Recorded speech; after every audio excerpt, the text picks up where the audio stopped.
Stars and stripes, shooby-dooby, stars and stripes, shooby-dooby. How we love to go to the fights, and we love those Aryan types. Ignore all those peacenik gripes. Let's bomb, let's bomb, let's bomb. Oh, we love those Arabian Nights, perfect for our aerial strikes. We'll take all your mineral rights. Let's bomb, let's bomb, let's bomb. Oh, stars and stripes, shooby-dooby. Stars and stripes, shooby-dooby. Can't get enough of those stars and stripes. Let's bomb, let's bomb, let's bomb. Yay, Howard! Now Howard's got your attention. You're welcome. Good morning, everybody. The Banking and Monetary Reform Committee of the Green Party is very happy to be here and to have you all here. Howard and Sue and Joe are going to be the people to present. Howard has been writing and cajoling the Green Party National Committee for years about our Greening the Dollar plank. Greening the Dollar is part of the formal GP plank, GP platform, about what it means for Greens and for our revolution to save the world. This is because Howard realized along the way that the central political issue is the money. Yes. And that any government that does not issue the money must be controlled by whoever does issue the money. It's true, not all of the money. And that would not be a democracy. So Howard, Switzer. Yeah. So I talk to a lot of people about money, and they seem to feel like it's very confusing. And how many think it's confusing? It is confusing. It's confusing intentionally, so that you don't know about the money. It's confusing intentionally because it's a very, it's kind of like a visible conspiracy that you can't see. It operates without our full knowledge of the system. And we all know that the government prints the money, right? No. They don't. Well, actually, they do print A little bit of money. the money. Right. They print the cash. Right. That's good. I'm glad this group knows that. So they print the cash, and that's only a tiny percentage of the money supply. Most of it's electronic, created when banks make loans. So the banks make loans, and what happens then? They charge interest on those loans, right? So the loan is created as a debt that's principal plus interest. When you pay off the principal, that money is destroyed, right? It's because it's just electronic numbers going up and then electronic numbers coming back. But then you have to pay the interest. So where does the interest come from? The interest is not accompanied by the creation of money, so if we pay it off, money is not destroyed either. There's no contradiction. I've heard this fallacy so many times. Pardon? I've heard this fallacy so many times. There isn't enough money to pay off the loan plus interest. Well, I'm not talking about that. I'm asking you where the interest comes from. In a system that issues money as principal. They have to make a new loan to somebody to generate the money that will pay the interest. Right, so it comes from someone else's principal. That Howard, means Can that I the stop debt. you there and dispute you on that? I just Or do you want me to wait till? I would like to wait. Just wait till the end. Please wait. Yeah, there is some dispute out there about that. And that's part of the confusion. Because there's a lot of misinformation out there about the system. And what we want to do is change the system. Because right now, we have a private, for-profit money system. All money is issued with the idea that it's going to be a profitable investment, profitable loan. That's why they loan. If you go to borrow money to clean up a river, banks would say, wait a minute, I don't see any return on that. so I'm not gonna lend you the money for that. But if I wanna build an apartment complex, they'll lend you the money for that. Right? That is, if you're in good enough credit position to be able to do that. So a private, yes? Oh, I had a different answer. I thought maybe the money to pay back the interest came from people's labor or from natural resource extraction. Well, that's what gives the money its value, Okay. right? Is all our resources, all our labor, is what gives the money value. Because money is a way to exchange value, so exchange all our material goods and services. And that system should not be a private for-profit system, because all it's going to do is issue money for profitable enterprises. And what happens to our social systems and our environmental systems when we don't get any investment in those? We privatize them. We start getting in trouble, we privatize them, right? Yeah, see if they can milk some profit out of those things, right? Healthcare. It's a profit on Healthcare, right. So we want a public money system that issues money as a freely circulating permanent public asset. That's what greenbacks were. When greenbacks were issued, they were issued not as a debt, but as a freely circulating public asset. And so the banks hated it, right? Because they just kept circulating and circulating, exchanging wealth, building wealth for people. And the banks didn't get to play the game, except the money that the people would deposit in the bank, that the bank could then make off with, and they would never issue a greenback back. You know, they would always keep the greenbacks and try to get them out of circulation over a long period of time. We want to change that system. Now, a lot of people say, well, you don't want banks to operate. We do want banks to operate. That's a legitimate business, but it should be a financial intermediary. It shouldn't be in control of monetary policy. It should not be issuing money. The problem with issuing money, Just let you know you're 5, but, 6. all right, I won't be much longer. No, I'm not trying to hurry you.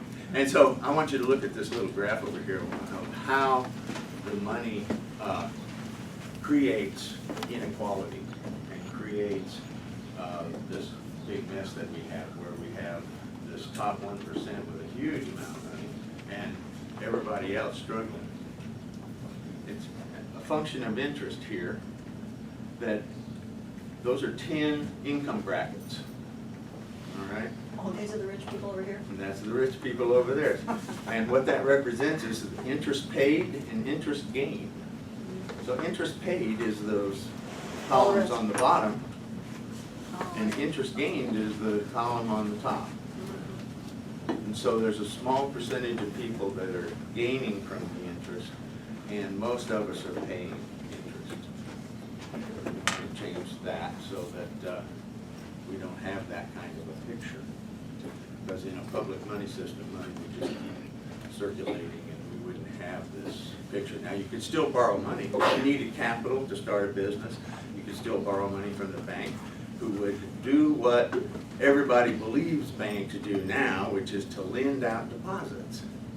They don't do that, they create deposits. But now, if we changed our system to a public system, they could lend out deposits for people and for profitable businesses, so it would make sense to charge some interest. And that whole banking system could just continue operating. So we don't have to destroy any of the institutions, we just need to change their management. We need to change their management so that it functions for the people, and a money system that serves people instead of people serving the money system, which is a debt money system. You can't pay off debt with money that's created as debt. Because if you look at what the money supply is compared to the debt You're is confusing a huge. stock with a float. The debt is huge. World I around, can prove it to you in farm Huge. paste. it's huge debt. And there's only a small amount of money supply to pay that debt, and that debt keeps getting All it has to bigger. do is circulate, it doesn't have to be equal to Well, I think you should keep your if it questions keeps to the going, end. I think you need to look at it a I little have looked closer. at it I have very books carefully. that I could, I spent 10 years looking at it. yeah, right. Okay, good. You got a couple minutes 10 more. years looking at it, and you didn't learn anything. You got a couple minutes more, Howard, a couple minutes more, a couple minutes, 2, 3. Sorry. Things on the Okay, banking so system, but that was To good. wrap up. that's where, that's what we want to do, is change from a private money system that is for profit and takes advantage of everybody, enslaves not only people, but it enslaves governments and businesses as well. All those big corporations out there, they require a lot of credit, and they're in debt to that financial system as well. So all your governments, all your businesses, and all your households are in debt to that system. And by changing the system to a public system, we can eliminate that debt, because then you have real money to pay debt with. And that's what money is supposed to do. We don't really have money in this current system. It's credit being used as money, right? Okay, so. Thank you so much. Thank you. I'm glad to see people taking notes for the questions you want to answer. We're purposely keeping the presentations in line so that there will be time for questions. And now we're going to hear from a woman who A woman. Really? who worked in the multinational banking system inside with programming and whatnot for 16 years. And then for the last 9 years, she has become an always learning monetary reformer. And this year, Sue is researching to make a presentation this fall about how debt drives war and war drives debt. She's doing that research this year. And so, Sue Peters. Hi, everybody. Thank you for being here. Yes, I worked for a Wall Street bank for 16 years. What's your name? Part of my working. Sue Peters. Thank you. Be loud, be loud. Oh, okay. Part of my working for them, I always wanted to know, well, what does a bank do? I mean, I had never worked for a bank before. I'd worked for stocks and bonds, stuff like that. So I didn't find out while I was working there the secret of the bank. Even though I was writing and designing their bookkeeping systems, you know, moving money around the bank. And, but I came across it in my personal life, and when I found out about it, I was shocked. I couldn't believe it. Wait a minute, banks are creating money, you know? And when I first found out about it, I literally went into work the next morning and I said, I have to look at this program that I just wrote to the controller of the corporate bank, you know? And sure enough, it was an overdraft report. Overdrafts, the banks are creating the money and giving it as a loan to those accounts. So, but it's taken me a long time to understand it, because we don't, I didn't, and we all don't, in this country, are given any education, so we can think about it. I couldn't even think about it. I would get dizzy, you know. So, just repeat, repeat, repeat, a friend of mine said, and eventually it'll get in, and it does. This year, I was given the honor of doing some research for the American Monetary Institute. And I was very honored by it, because I'm not a researcher. I mean, you know, I'm a programmer, analyst, designer, you know.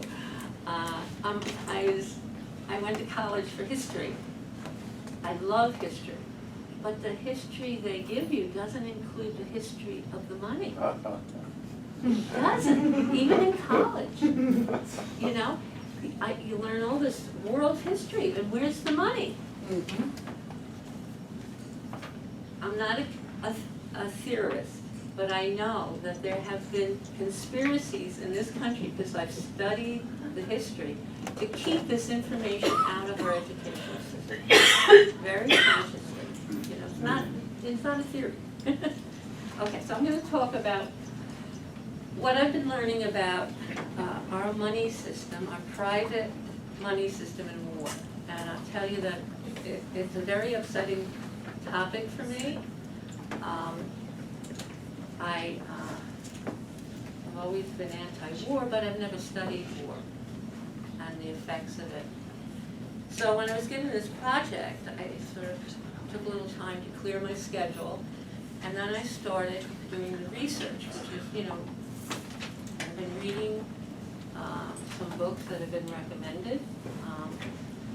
I found out that Paul Warburg, who is really the architect of the Federal Reserve System, came over here from the Warburg Bank in 1902. He married the daughter of the wealthiest investment bank in New York City. And he spent the next almost 12 years, going around the country to banking organizations, telling them how we needed a central bank. Central bank, we didn't have one. We needed one.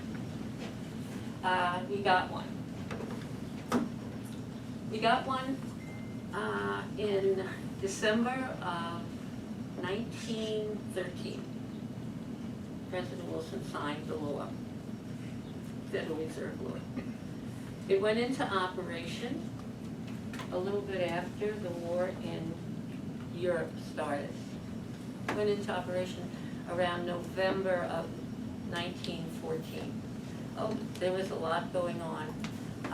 This Paul Warburg's correspondence, his scrapbooks, are an archive up in Yale University in New Haven. Now, I live in New York City. When I found that out by reading these books about it, you know, World War I and money, I said, oh, I could go up there. And I've gone up there 3 times, and it's very interesting, you know, when he's communicating with bankers, senators, representatives, President Wilson, Colonel House, Wilson's alter ego in the White House. He's very clear on that the Federal Reserve is the bank for the country. And not only for this country, he's very clear, it's for the world. This is the world. This is where the globalization started, with the creation of a one national bank. And of course, I'll give this, people can have this. I have 2 documents here that I find keeps reminding me about this system. One is, I had a friend he's passed away since, but he was sort of a gold dealer. He knew about money, he knew all about the history. And he would talk about the Federal Reserve, you know, like we need to get rid of it, and blah, blah, blah. And somehow the New York Fed gave him a report in 2006, because he sort of, you know, was considered a semi-reporter. They gave him a report from the New York Fed, a capital report. Who owns the shares of the New York Fed?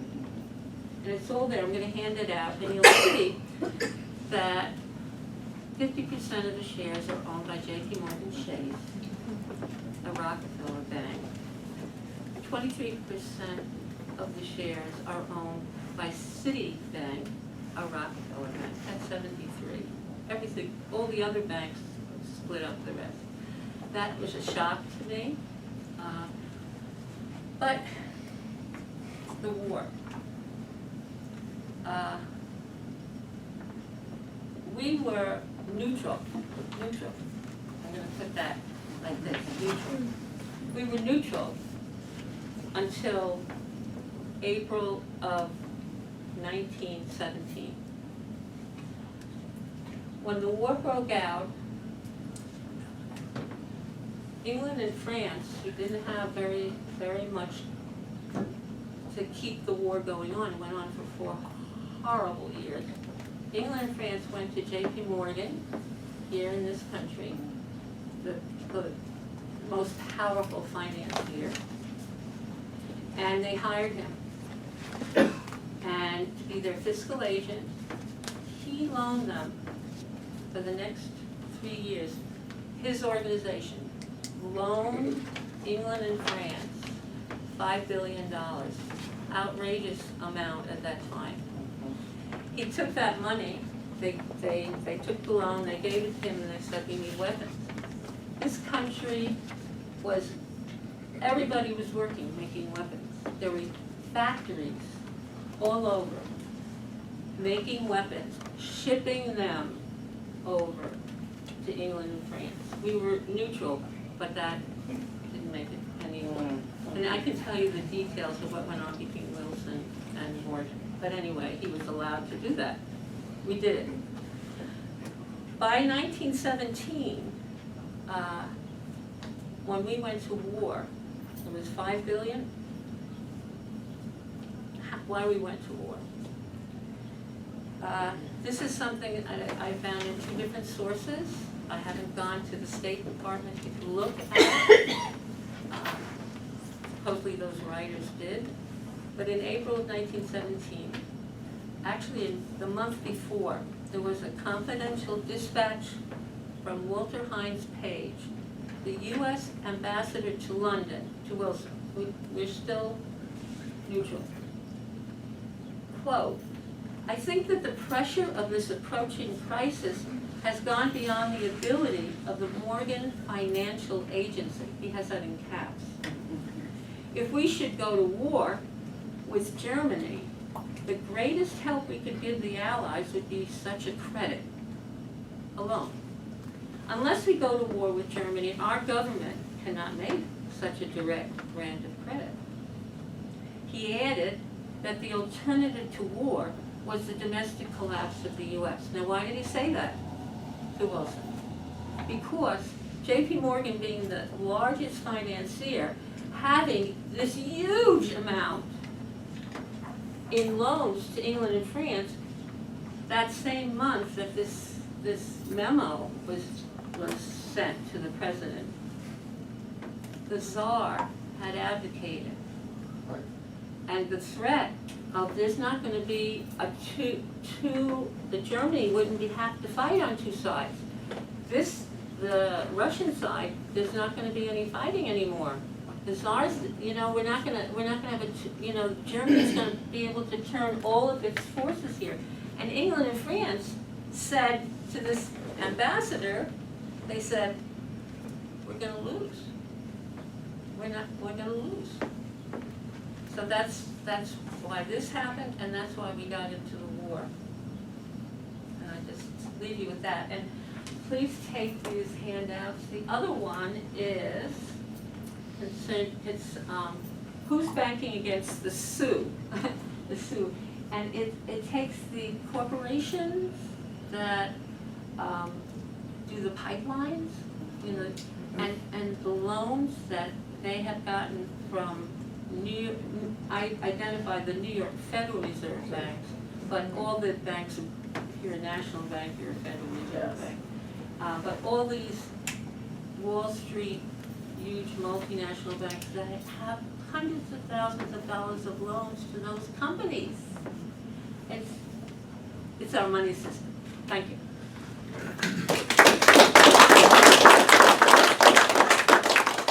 Thank you, Sue.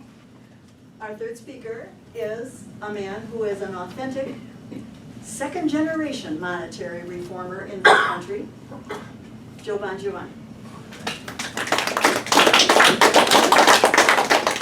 Thank you, Mary, for the introduction. Yeah, and I'm going to change things a little bit. And I don't know how many of you can actually turn and see. I wrote 3 things on. I wanted to write them up here. I could not figure out how to get that to work, so I ended up having to write them on the side over there. So I've got 3 things written under employee exercise, which I didn't write. Okay, one is $US equals us. That's important. Next is Dollar US is three-part harmony. You gotta understand that what we have in the Green Party platform is the three-part harmony that you need to reform the money system. And the last thing says, dollar US is the stake in the heart of capitalism. And for people for whom that is too controversial, I'm really glad to engage on that. So the first thing that I want to say, dollar US is us. We need to have in this country an identity with the monetary system, with the money system. Okay, we have statutes that say that in the United States, dollar US is the money system. Whose money system? Our money system. It's our money system. When Sue talks about the fact that, we go to war and all that money that the banks create with our money, in our money system, and lend it to the mega corporations that need to find someplace to bomb and more people to kill so that they can rule the world and continue to rule the world, they're doing that with our money, in our name. And we need to change that. We need to take back the money system so that the dollar US, again, belongs to us and begins to serve us. The second thing is about the dollar US is a three-part harmony.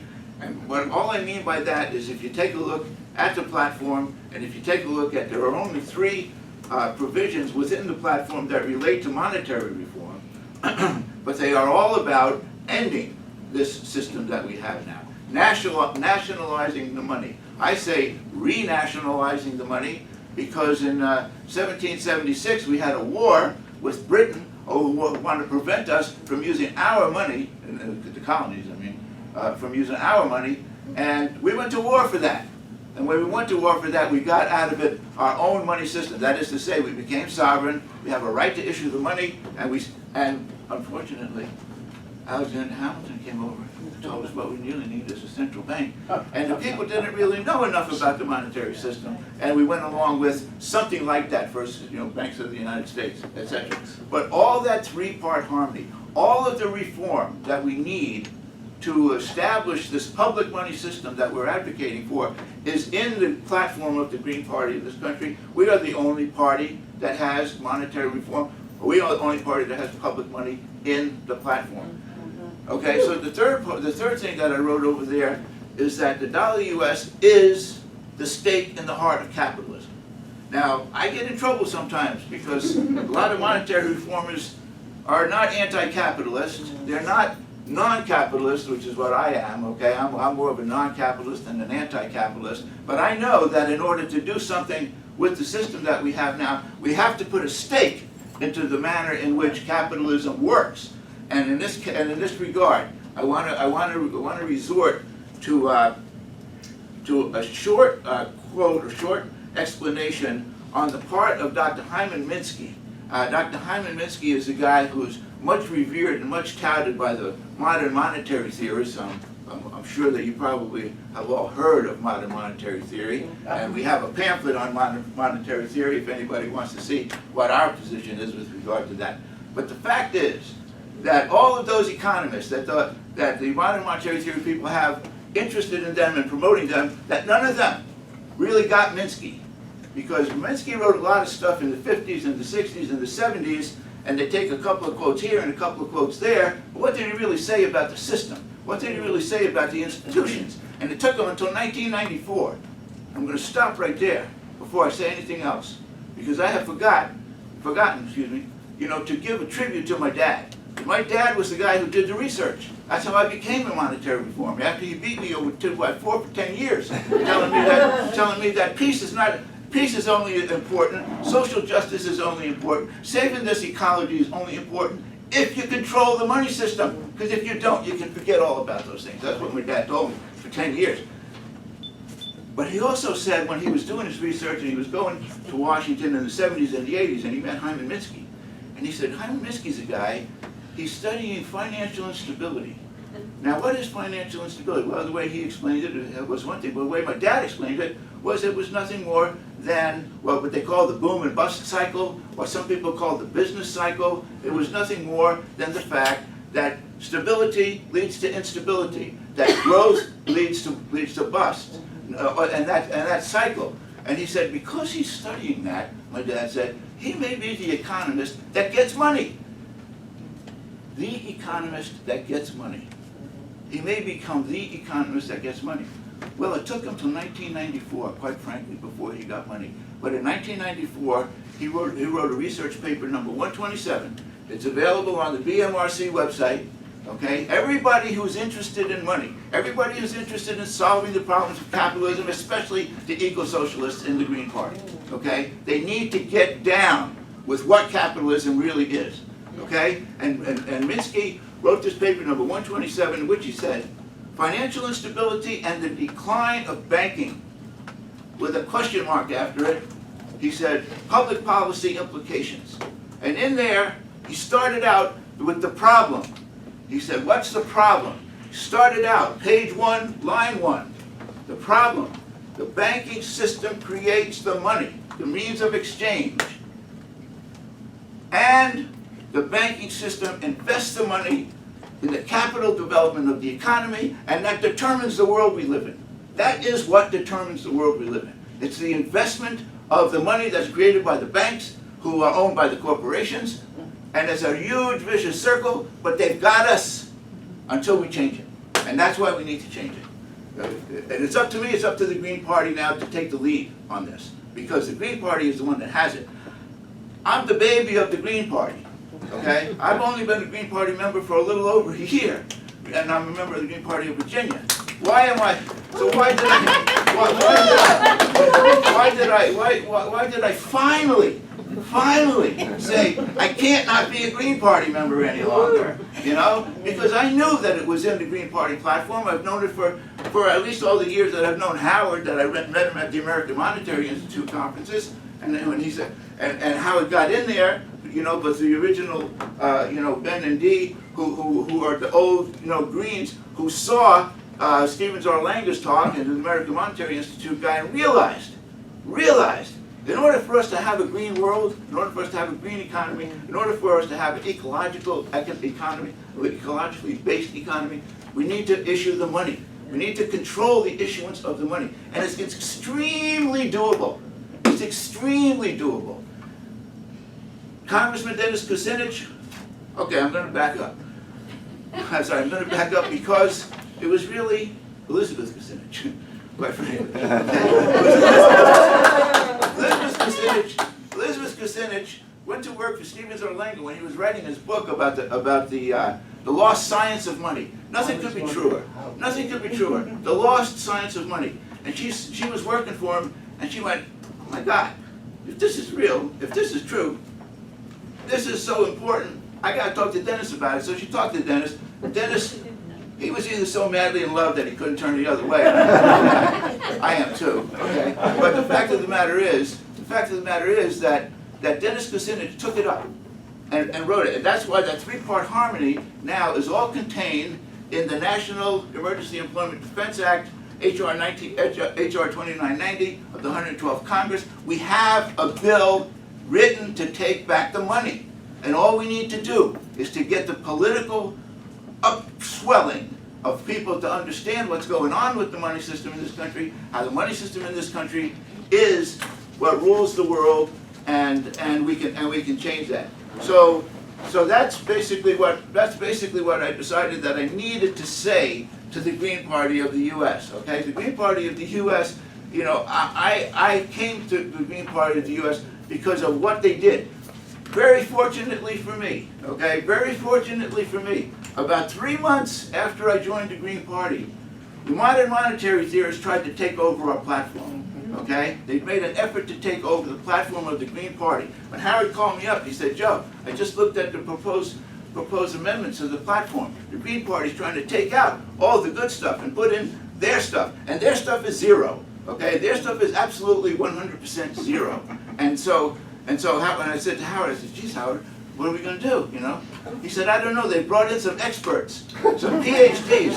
They've got some PhDs lined up. And those PhDs are going to be telling our national committee, because we're such a democratic organization, that we will be changed, you know, by a good argument, you know? But when I found out that I knew who those PhDs were, and I said to Howard, we got to get in there. And Howard went to the national committee, and he said, we want to have advisors to defend what's in the platform. And so Sue and Howard and I debated for a month and a half, online, open, no question barred, no holds barred. Anything that comes down, comes down. And we beat them. I forget what the score was, but not one of their reforms got advanced. And we almost beat them like 60 or so, 70% on every single reform. So the National Committee, mine is off to the National Committee, because they stayed with what's important for this country, for the world, really, for the world. And that is an economy that's run on the basis of the people being the most important thing, the people controlling the issue of the money, and just get around to that. And I'm going to leave it at that.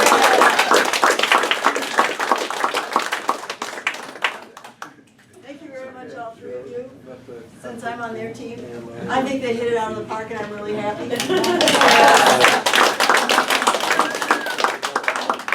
You see, we left 15 minutes for your questions. Pardon me? Well, we have to leave time for a song at the end. Oh, But we got a full 15, maybe 20 minutes to answer your questions. And you can direct them to Sue, Howard, or Joe. Go ahead. I just have a And quick you'll be one. second. Well, let's do a stack. Let's do a stack. You're gonna be 1, you're gonna be 2, 3, 4, 5. Okay. All right. You had mentioned that you have a pamphlet. We got a bunch of Yeah, pamphlets out in the hall. yeah. Okay, does that, is that a pamphlet with information that I can actually counter the modern monetary theorists that are like bombarding me with like, you don't know what you're talking about? Yeah. Okay, that, I will get that. And we can One talk about it pamphlet that- together after. Right, there's one pamphlet that specifically addresses. Oh, great, I would love to after. Sir, number 2. First, I'll say I'm not a PhD, I'm a college dropout. And I don't have as big a disagreement with Howard as I thought when he first made his comment. Because his response to the question here about isn't labor and the product of labor what repays the interest shows me that we have at least some common ground. But I think the problem is that I would reverse cause and effect from the panel. The primary problem is the needs of capital and capitalism. That's what creates the monetary system. It's not the monetary system that drives the problems of capitalism. So while I'm not opposed to any of the ideas for monetary reform that have been suggested, I do think you overestimate what that's going to achieve. So I will leave it. Obviously, this is a very big discussion in a very short time. It is, and I would recommend you reading Stephen Zarlinga's book on The law. history of The law monetary, science of money. of monetary science. That's basically what it is. It's the history of monetary science, which is not taught in any university anywhere. And it's the history, as John Galbraith said.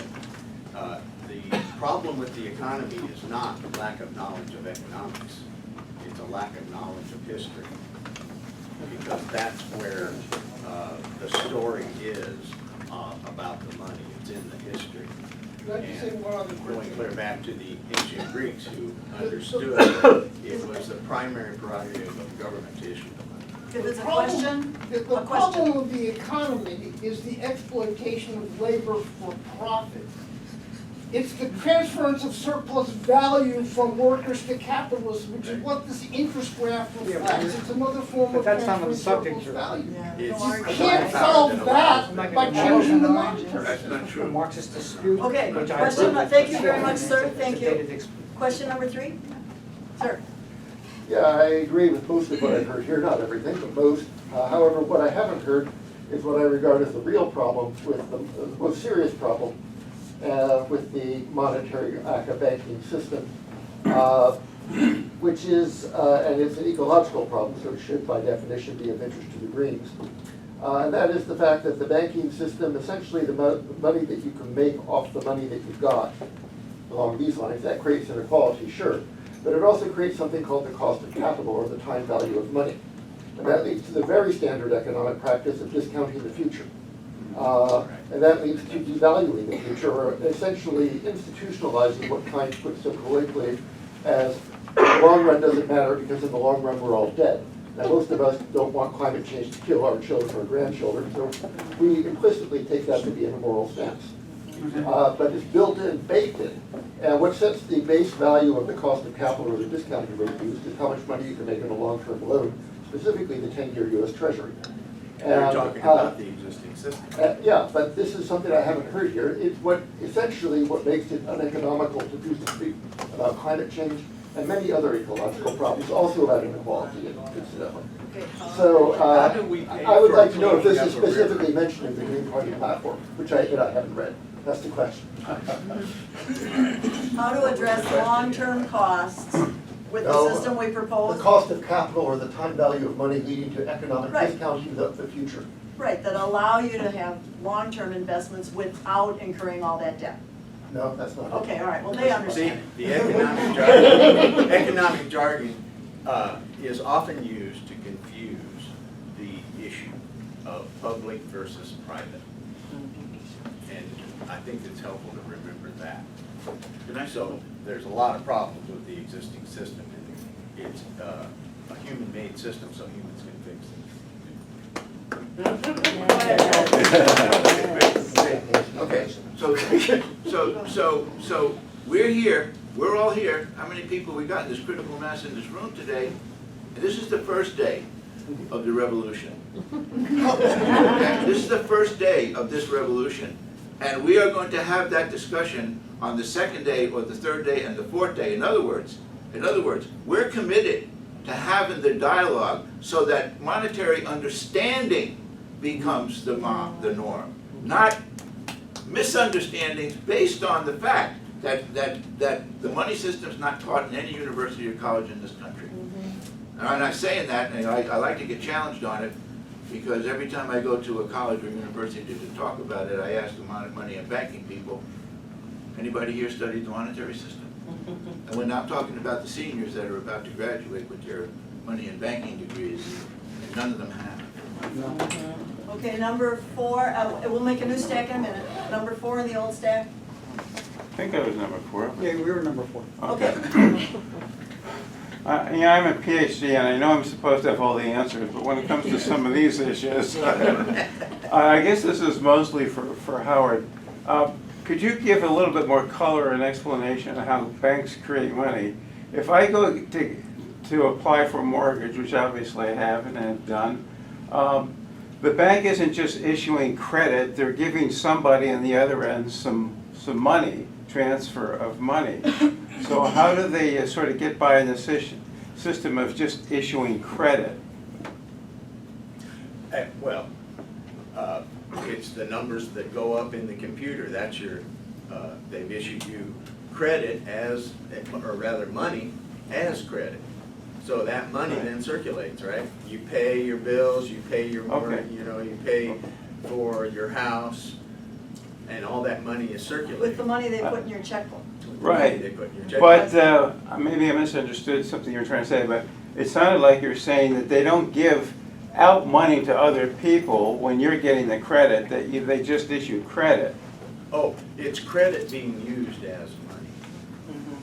So No cash. the credit is issued as money. Okay.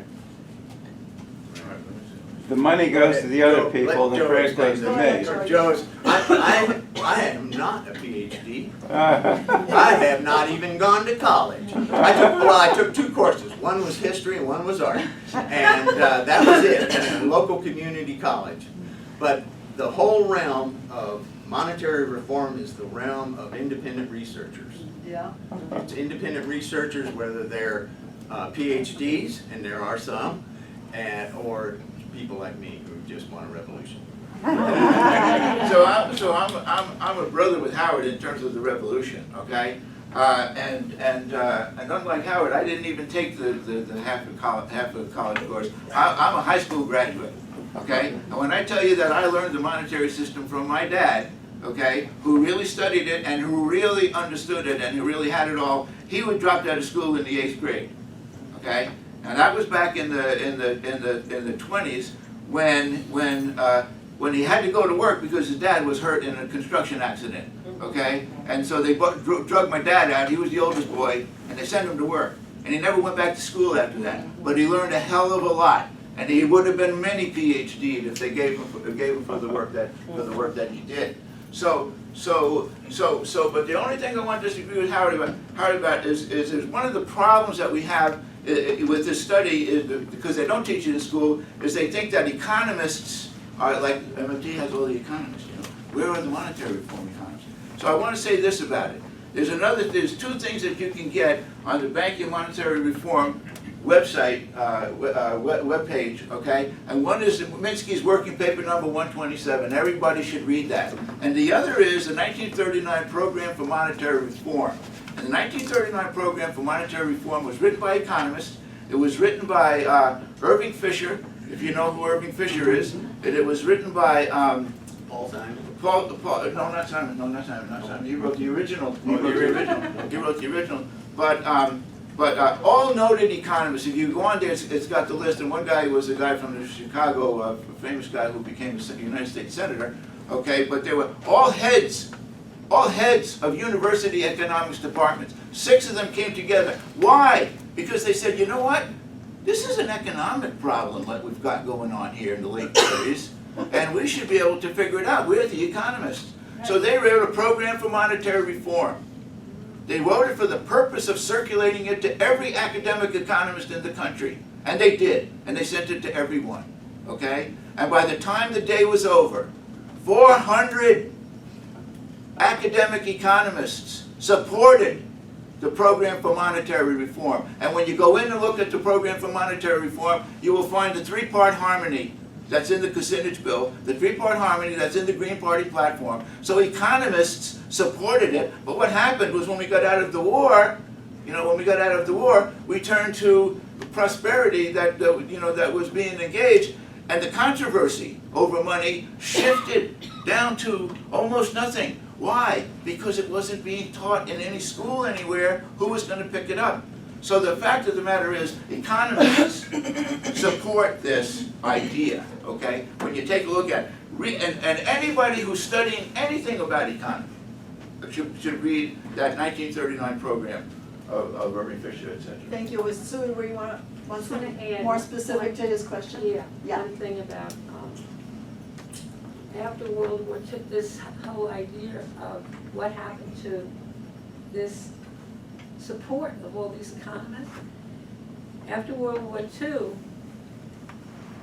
you had what was the Cold War. What the Cold War was, the financial powers wanted globalization.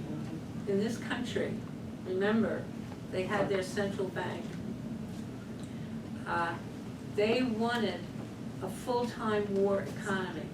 So they needed to scare us into that and have weapons. Weapons all the time. We're totally rearmed. We never talk about disarmament. Because that feeds the things. Okay.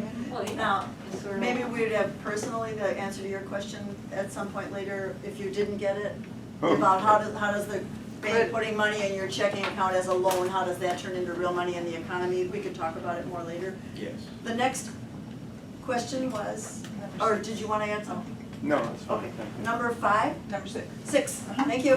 Mine's boring and short. You said HR 2990, but I didn't catch the name of it. And if the Green Party US were to write legislation, would that be it? Yes, that would be it. Okay, and what's the name of it again? It's HR 2990 of the 112th Congress. 112. Because they Congress. changed the numbers. HR what? And it's called the NEED Act. Need Act. The The need. National Emergency Employment Defense Act. I would like to change one of those E's to the environmental. So does that take care of your question for you? Did you get it down? We have a lot of literature in the fall in the hallway that does detail some of these things too that you can pick up on your way up. Now, I think we're ready for, you have one more question or is there a new stack? New stack? Okay, this gentleman's had his hand up for a long time, so he's 1, 2, 3, 4, 5, and Barbara will be 6.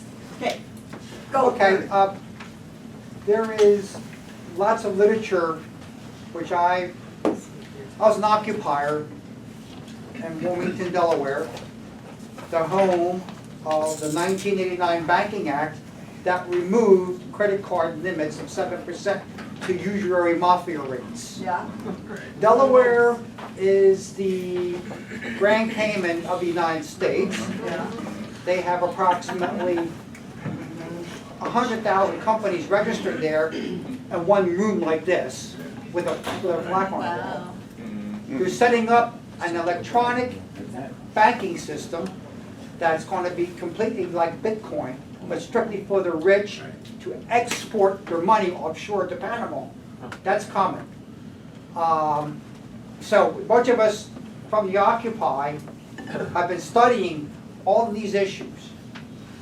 And so I had re-educated myself on all these economic issues because I got just a little bit tired of going to mortgage foreclosures and getting arrested. They had the, what was it? The electronic mortgage infrastructure, where they were bypassing all, the reason why it happened, because they sold all these financialized products to Greece and to all these countries on failed mortgages, and packaged them, good mortgages with bad mortgages, and economies collapsed, and what happened to Detroit, all of this. Bernie, Because what's the question? so my question is that some books, read the book J is for Junk Economics by Professor Hudson. Yeah.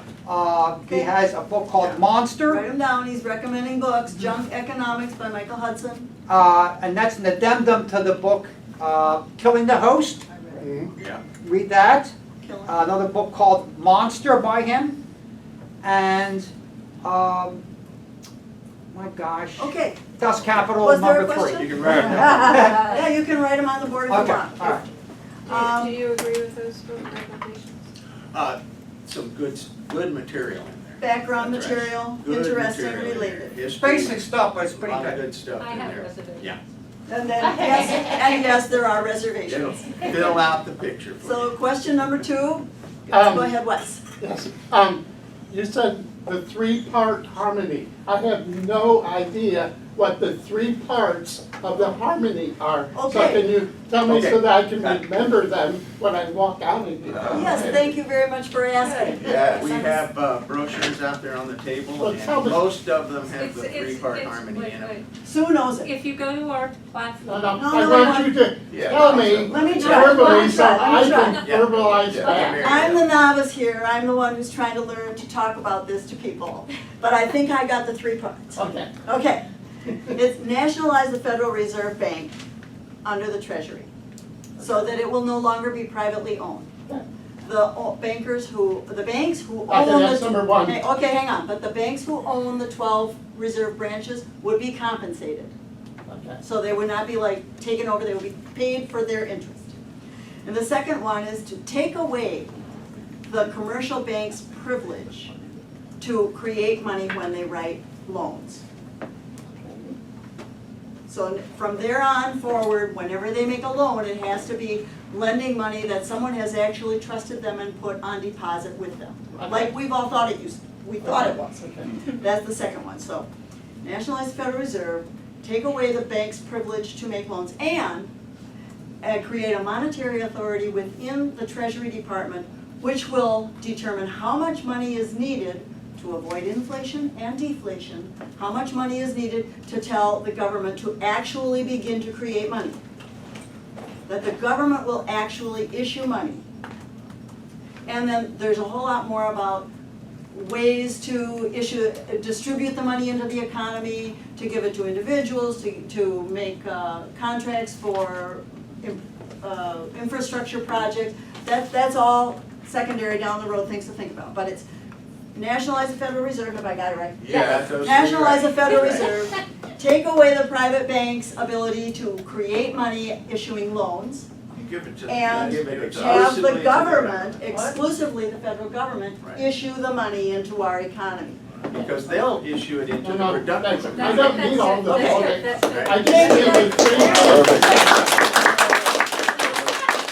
It has not been easy. So, who is the next question? Okay. Sir? Okay, I just have a quick comment that about the part about, for example, the stake in the heart of capitalism.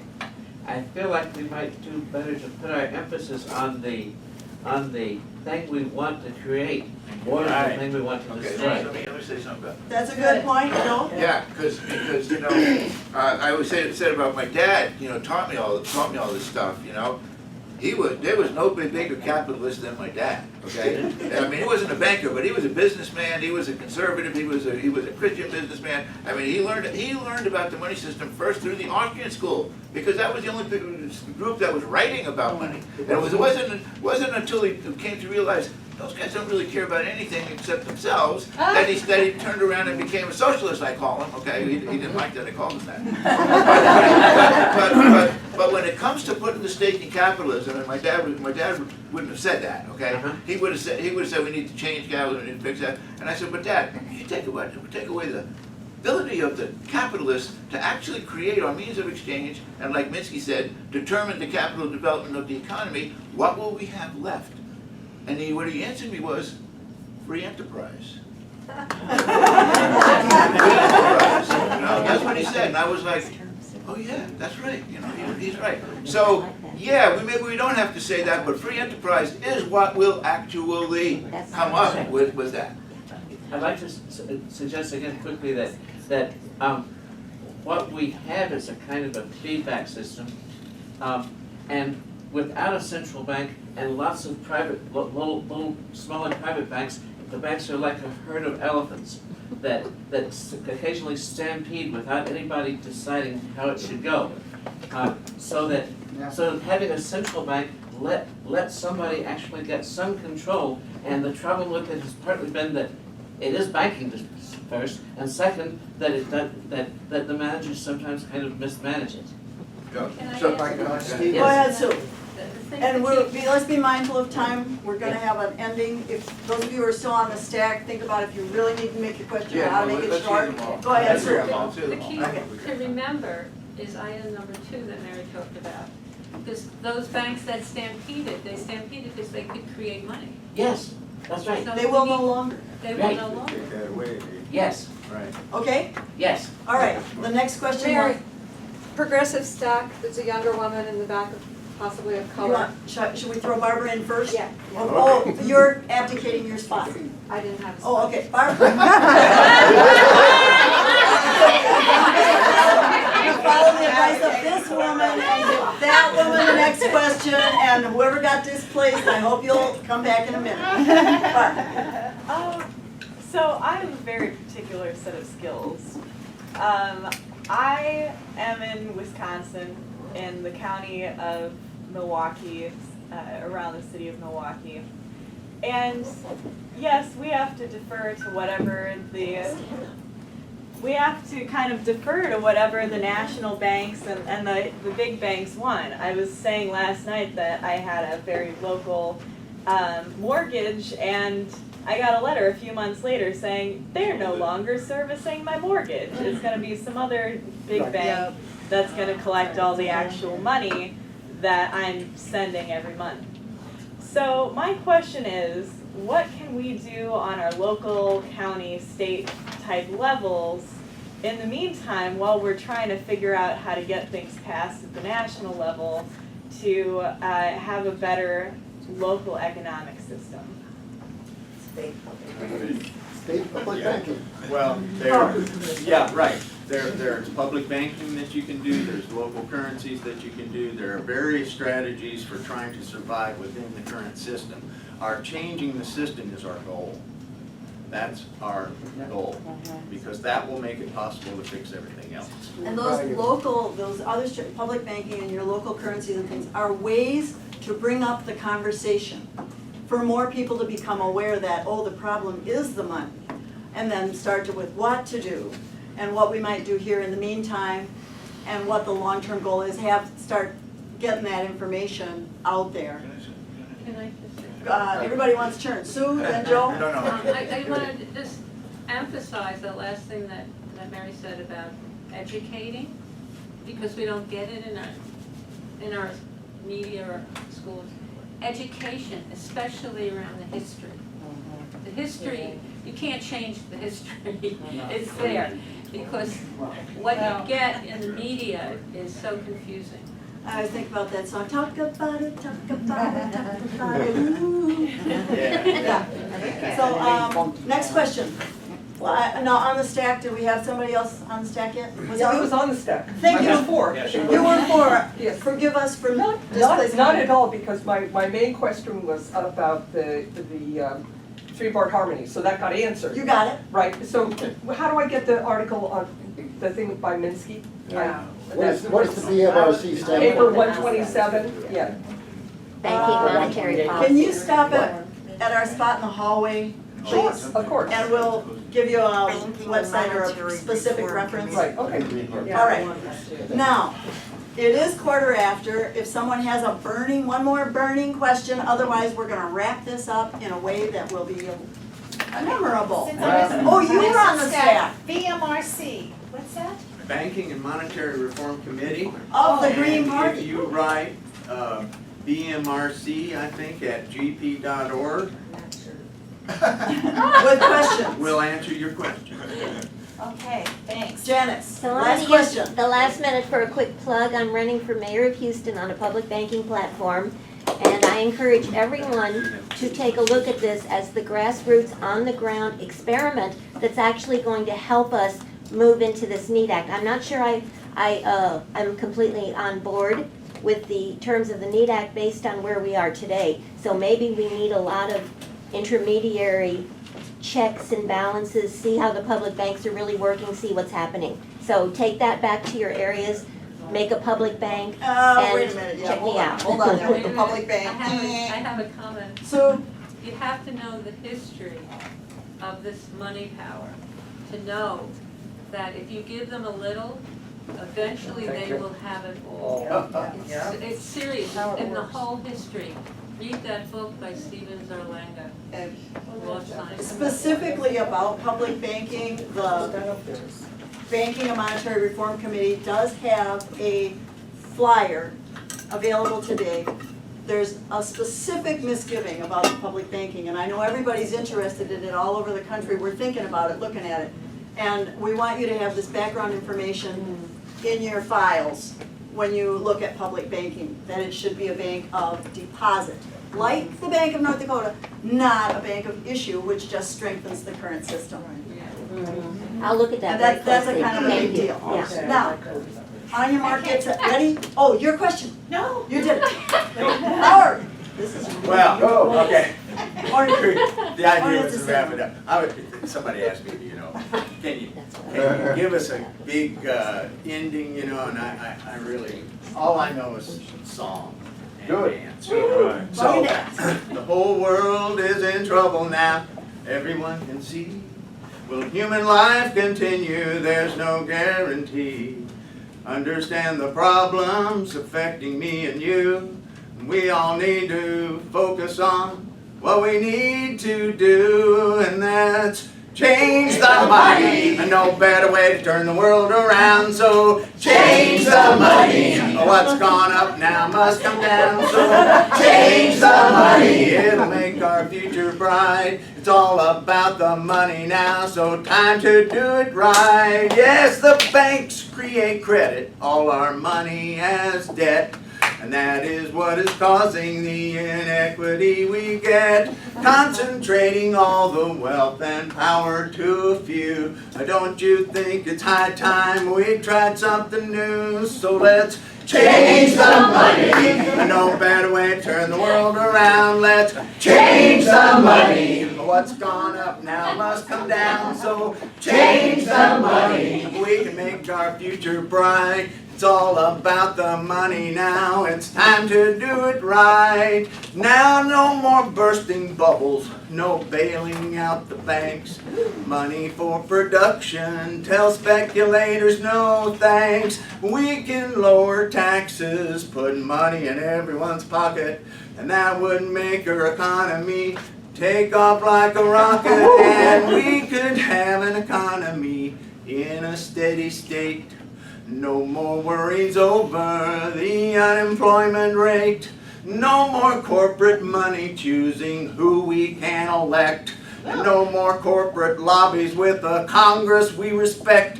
When we change the money, no better way to turn the world around. So change the money. What's gone up now must come down. So change the money. It'll make our future bright. It's all about the money now. It's time to do it right. Now I know you're all thinking of the possibilities. We could save the oceans, replant all the trees, have a quality of life beyond anything we've seen. No more war and conflagrations and all our systems green. When we change the money, no better way to turn the world around. Let's change the money. What's gone up now must come down. So change the money. It'll make our future bright. It's all about the money now, so time to do it right.